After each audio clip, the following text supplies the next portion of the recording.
Hi, Anna Cantavad. So you asked this question, what does it mean to bring someone into existence?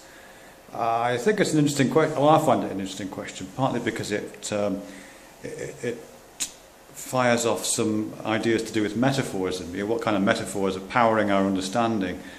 But also, and perhaps more importantly, it starts to address a question of what a person is, that's someone, that it features within that sentence.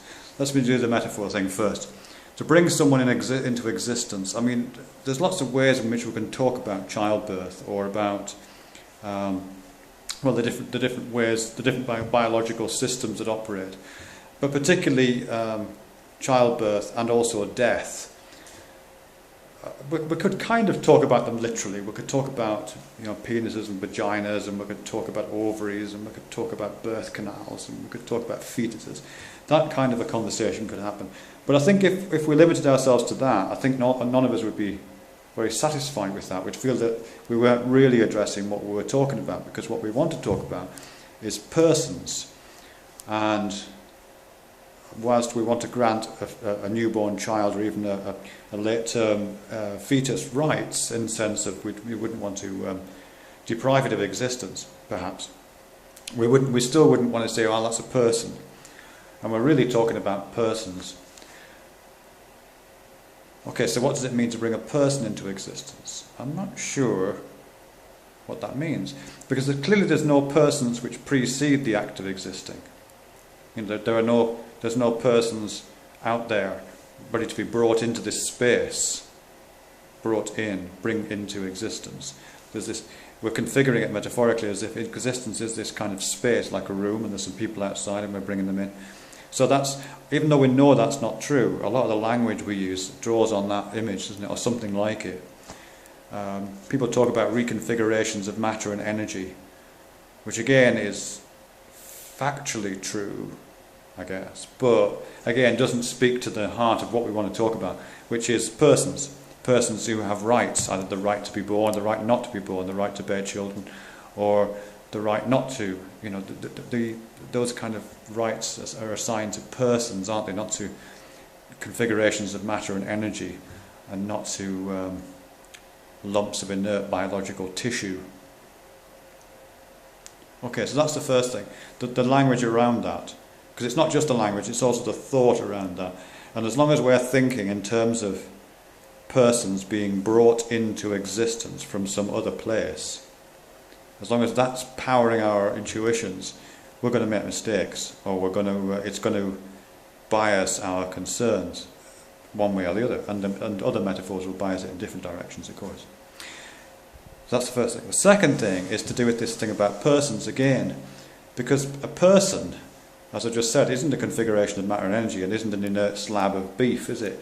It's a very particular thing. It's something that does what I'm doing now, which is use language, and has thoughts and articulated feelings and an emotional reality and a sensate engagement with the world in which they live, and the capacity at least to appear to make choices.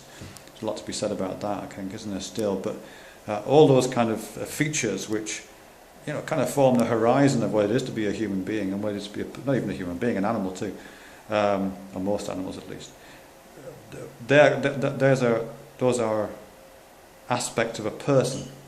And persons aren't born at all, are they? Persons come online sometime after birth. You can kind of test that, can't you? If you had twins, I've got twins.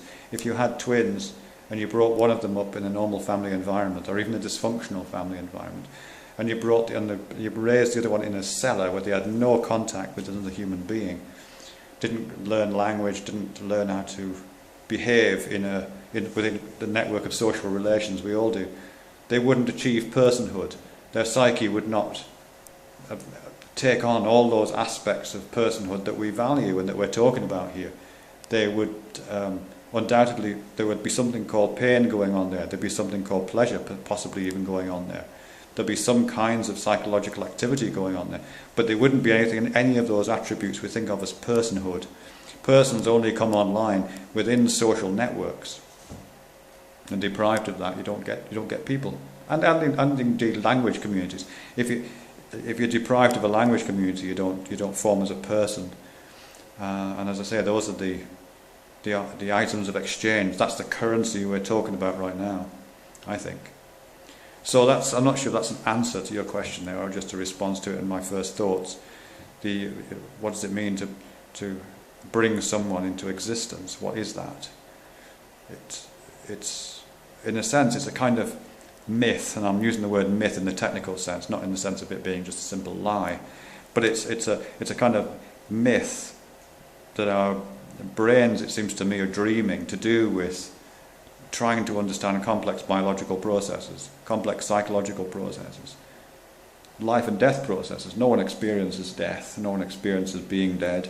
Trying to understand the incomprehensible by mobilizing this metaphor to do with bringing people in, and then overlarding that with what a person is, effectively eliding the person with the biological processes, which isn't the same thing at all, is it? Anyway, 101, are you sure you want to continue with this?